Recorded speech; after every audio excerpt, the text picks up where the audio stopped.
1047. Hey, Lynn, do me a favor. Come on out that office. Watch her. And you let me know if anything look funny. Because you know who we building this franchise around. Y'all remember the owner's son had to step in. When that came out. Indiana Fever's not playing games with Stephanie White. Watch that body language. Arms folded. Visible frustration. Stephanie White sitting there mad while her franchise player is going off against the New York Liberty. That's not normal coaching behavior. That's personal. And the Indiana Fever front office saw it too. Because here's what just happened behind the scenes. The Fever quietly brought back Lynn Dunn as a coaching consultant. Not an executive advisor, not a front office role. A coaching consultant. Someone whose job is to watch practice, observe game management, and report back on what she sees. They didn't have a coaching consultant last year. Find me one interview where Lynn Dunn called herself that in 2024. You won't find it. Lynn Dunn, a Fever coaching consultant. How long have I been with the Fever? A Fever coaching consultant. Find a video of her saying that last year, that she was a coaching consultant last year. No. You won't. Goodness gracious, how much time do we have? I started in 03, went through 2014, came back in 19, and been here ever since. Long enough to see the Fever take off. Wow, when did I fall in love with basketball? I think when it was in the backyard when I was 6 or 7 years old with my father and my brother. It was just always my favorite. 56 years in women's basketball. Started with the Fever in 2003, left in 2014, came back in 2019. Lynn Dunn has more institutional knowledge of this franchise than anyone in that building. She was there before Kelly Kroskoff left. She was there before Amber Cox arrived. She hired Christy Sides. And when the new front office wanted to bring in Stephanie White, they moved Lynn Dunn upstairs to an executive role. Now they're moving her back down.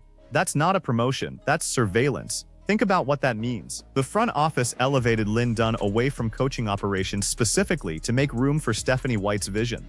One season later, they're reversing that decision. They're putting someone with 5 decades of experience back on the floor to watch what the new coach is doing. That's not mentorship, that's oversight. So Stephanie White came in year 1 and absolutely ruined the Indiana Fever's offense.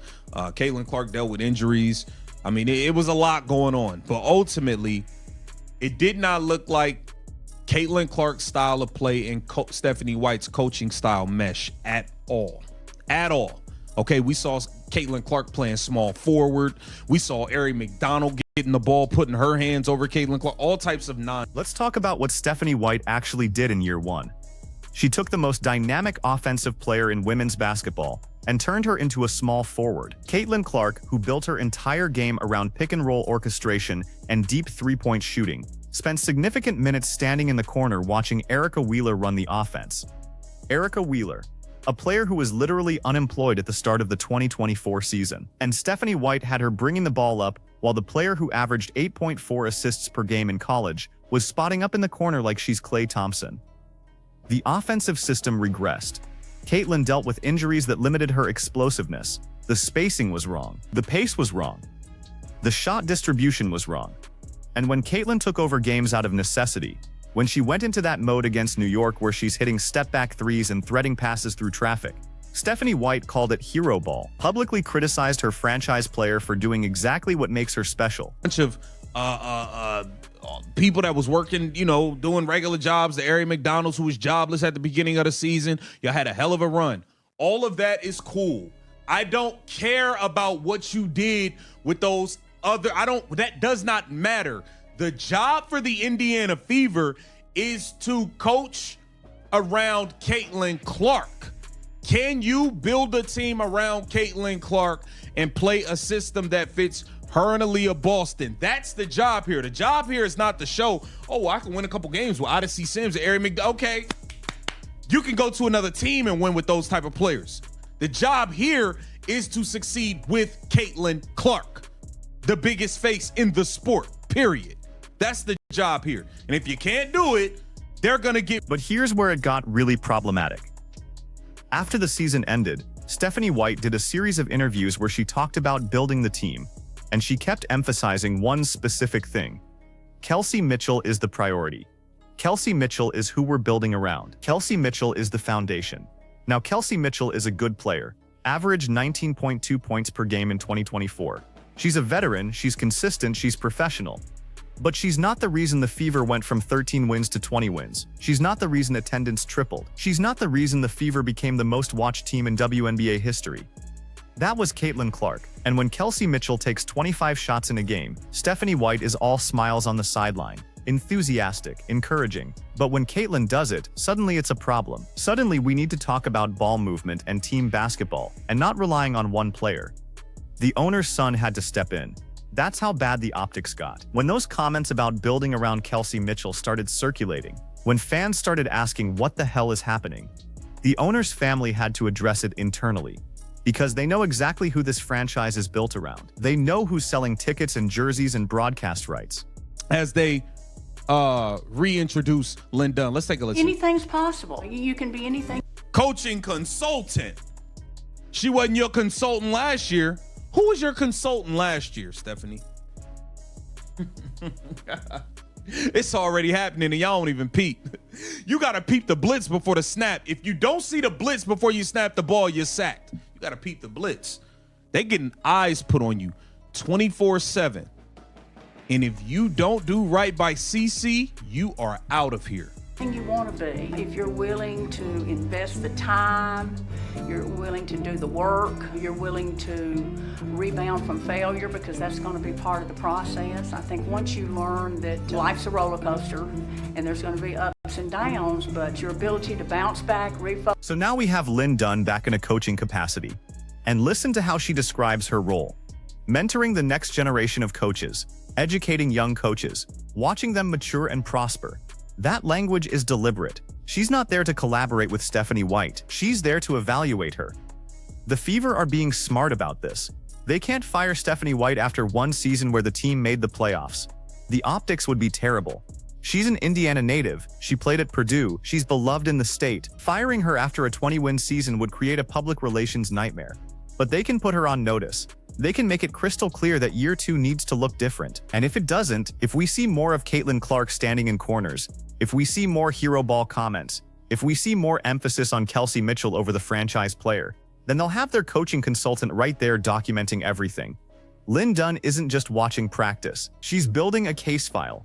She's creating a paper trail that justifies whatever decision the front office wants to make in April 2026. Women, and to see the growth is a touching moment for me. Thank you, Title IX. Thank you, thank you, thank you. Who were the women in my life that inspired me growing up? It would have, the first name that came into my mind was my grandmother. She taught us the value of do the right thing. And one time I said to her, "How will I know?" She said, "You'll know."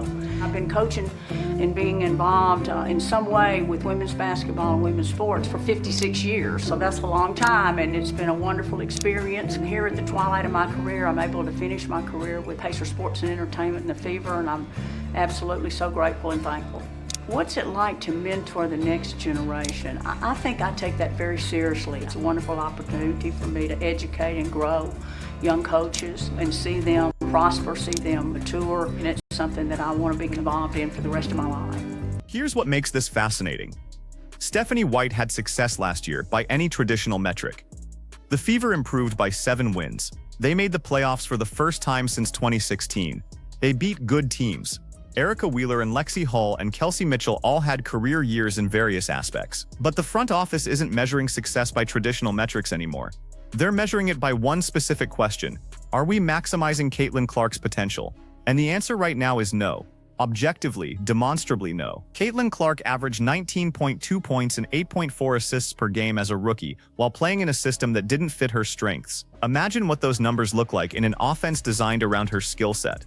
Imagine if she's running pick and roll 25 times a game instead of 12. Imagine if the spacing is optimized for her shooting range.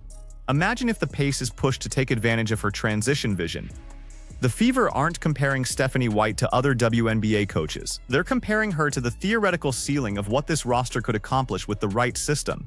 And she's falling short. Lynn Dunn. Lynn is back in a somewhat of a coaching position as a consultant. Stephanie White, they got eyes on you. They got eyes on you. Lynn Dunn has longevity within that organization.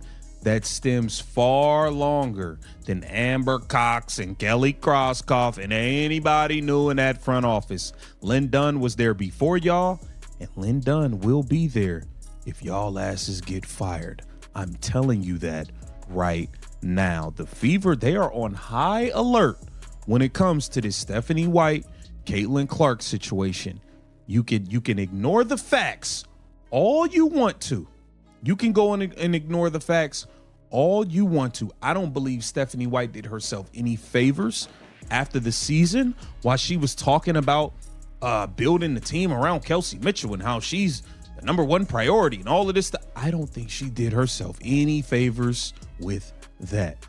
Indiana Fever higher ups putting Stephanie White on alert. You better get it together this year, and you better get it together around Caitlin Clark. Get down in the comments. Let me know what you guys think, man. Let's keep the vision. So what happens now? Stephanie White has 1 year to prove she can adapt. 1 year to show she can build an offense that maximizes Caitlin Clark while still utilizing the other talent on the roster. 1 year to demonstrate that her comments about Kelsey Mitchell were just poor phrasing and not an actual reflection of her priorities. And Lynn Dunn will be there for all of it. Every practice, every film session, every timeout where Stephanie White's body language suggests frustration with her star player. Every post-game interview where the messaging feels off. Lynn Dunn has been in this league long enough to know what championship coaching looks like. She's seen it with the Fever before. She knows the difference between a coach who's growing into the role and a coach who's fundamentally miscast for it. The pressure is enormous. Stephanie White is coaching in her home state, with the biggest star in women's basketball, with unprecedented media attention and fan expectations. And she's doing it with someone watching over her shoulder who has the authority to end her tenure with one conversation to the front office. This isn't about whether Stephanie White is a good coach. She clearly has skills. She won a championship as an assistant with the Connecticut Sun. She's respected around the league. But being a good coach and being the right coach for Caitlin Clark are two different things. Mike D'Antoni was a good coach, but he would have been a terrible fit for the 2004 Detroit Pistons. Coaching is about alignment between philosophy and personnel. Right now, that alignment doesn't exist in Indiana. And the Fever are giving Stephanie White 1 season to create it. If she can't, if we get to April 2026 and Caitlin Clark is still playing out of position while Kelsey Mitchell gets the green light, Lynn Dunn will have a comprehensive report ready, and the front office will have their justification.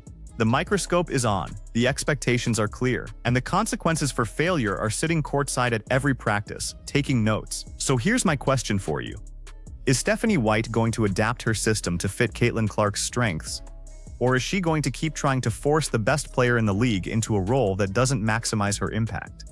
Because one of those paths leads to a championship, and the other leads to a very awkward conversation with Lynn Dunn in the front office. Drop your prediction in the comments, and if you think I'm reading too much into this coaching consultant hire, explain to me why they didn't have one last year. I'll wait.